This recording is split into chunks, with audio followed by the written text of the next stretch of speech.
So I'm in my room and I'm recording this video at 12:55 on June 16th. Within a couple of hours on the same day, there will be a game 6 of the NBA Finals. The Golden State Warriors versus the Boston Celtics. I haven't recorded a video since my predictions video for the finals. I had the series going 6, and as a Warriors fan, my heart is racing, man.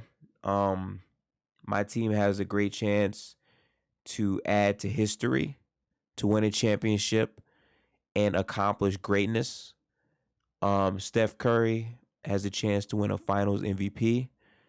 Andrew Wiggins has a chance to become a champion, and Klay Thompson has a chance to reclaim his greatness, not only to close out the series, but for him going through those injuries he went through and to turn all of that negativity into a championship. For him, that's a tremendous hurdle and level of confidence that could give him for the rest of his career moving forward. I think for me, there's a lot here. And as a Warriors fan, seeing the last 2 years of the team not being that great, Steph getting injured, Draymond kind of folding on the regular seasons, having such a young roster, having these guys have to learn how to play basketball the right way, having to take the bet on Andrew Wiggins, who is the face of this video. It was a lot. Seeing Klay Thompson go down and seeing the Warriors trade Kevin Durant for D'Angelo Russell, and then seeing D'Angelo Russell get traded for Andrew Wiggins, it was a whirlwind of emotions. Initially, when Andrew Wiggins was traded to the Warriors, I was not high on this move because Andrew Wiggins in Minnesota was a drastically different player than the player he is now. And what I mean by that is in Minnesota, he was asked to score.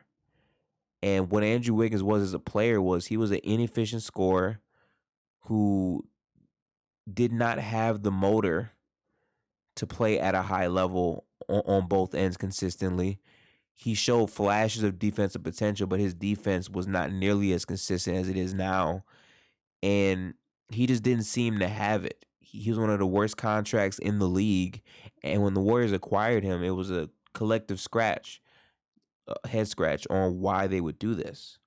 Why would they trade for Andrew Wiggins? But when he came to the team, I have this rule where no matter what your perception is, I'm going to give you a chance and I'm going to watch you. And in the first month of watching him play basketball, it was very hard to see the vision. But as the season progressed and I saw him develop and I saw his work on the court, I gained a respect for Andrew Wiggins because you have to think about this. Going number 1 overall in the NBA and then having people put these expectations on you, expect you to be great, expect you to be much better than you are, that collectively can break your mental. And for him to go to a new team, slide into a different role, embrace that role, and play as hard as he is the reason why the Warriors are in the finals right now. I can confidently say that. And this goes back to my other videos on Andrew Wiggins, but a wing scorer that can give you 20 points in the NBA Finals, play terrific perimeter defense, point of attack defense on superstar 2B. I'm not going to say they're superstars, but like star wing players is significant for the NBA and it's significant for the Warriors. So for him to develop into this, you have to give a lot of credit to the Warriors organization, obviously. But this starts and ends with Andrew Wiggins. He brought in, he sacrificed, he was coachable, he was receptive to what the culture had. Because it's one thing for the culture to change you, but you have to buy in to the culture and allow it to have that impact and effect on you.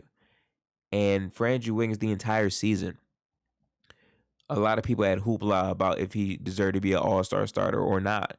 But the impact that he has had all season long, he's been doing that dirty work. And the fact that he has played great in these playoffs, You have to put respect on it. And for me, this is playing exactly how I thought it would play. I definitely thought Andrew Wiggins would be able to be this caliber of good simply because of his main value being defensively. And the plus is he'll give you 16 to 18 points. And he's still doing that at a great volume. Steph had 16 points, very low scoring. And Andrew Wiggins carried that scoring load when he needed to. He was missing open shots, but when he was getting downhill, he was very effective. He might not be the best passer in the world. He might not be the most efficient shot creator all the time in the world. But the things that he gives the Warriors is irreplaceable. It's the dirty work that takes the pressure off of Klay Thompson to have to be that great defensively in his first year. It's the small things that he does that impacts winning. Playing the most minutes on the team. Like, that type of stuff matters. So during my night of reflection, I really want to pay that respect and give Andrew Wiggins the credit that he deserves playing basketball for the Golden State Warriors. I really think without him, we wouldn't be here. And I know a lot of people are very high on Jordan Poole and the player that he can become, but none of these players can become solid number one options within the next 4 to 5 years as far as winning a championship. We have to see how everything pans out. But for Andrew Wiggins, the role that he plays, he is not a player the Warriors can just let go of. We need Andrew Wiggins. He has to get paid. His role is an irreplaceable role. I think he's a part of the core. I think that he can also get better as a player still. He's still young. I think he is a lock to stay on Golden State. And for the finals specifically, having guys like that who are playoff tested, who are low maintenance, who buy in, those types of players are very hard to find and very hard to convince to stay. And I think Andrew Wiggins is in a position where after coming from Minnesota, he's happy to play basketball because he's in an environment that encourages him to be the best Andrew Wiggins he can be. And it also encourages him to go out there and give it his all. And the fact that he's playing at this level, I really feel like he is a mainstay for the Warriors. And obviously there's questions. Who's going to start? Who's going to come off the bench? There's things the Warriors are going to have to figure out. But right now, we need to live in the moment. We need to appreciate what we have. And we need to go out there and aim to close out Boston in this series. Again, Boston is a really, really good team. Their downfall is their experience as far as not settling and doing what makes them great. For Golden State, despite their flaws, their execution has been phenomenal when they've needed to be. They have been able to be good when they've needed to be good. And to me, in this game 6, this is going to be the hardest game of the series for the Warriors to win. It's going to come down to grit. It's going to come down to pace. It's going to come down to execution. It's going to come down to trusting your teammates, making the right plays, having faith despite what happens. Game 6, Klay might show up. We don't know, but I'm focused on this game. I don't care about the future of the franchise. We have to focus on this moment because championships are very hard to come by. So appreciate the moment, appreciate basketball because it's going to be gone. And I promise I will have more videos on other teams, but I rarely talk about my team. And I think that stems from a place where I look at Golden State and I just want them to succeed. And I don't want to like spend a lot of time speaking about my team because it turns into a different type of conversation. I want to appreciate basketball.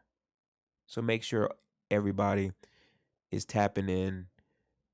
I have a lot of content coming in the basketball realm. This is like a late night ramble, but this is serious stuff. The fact that my team has the chance to win a championship, my head's all over the place. But if you like this random ramble, hit the subscribe button, hit that like button. And yeah, peace. I'm going to head out on that.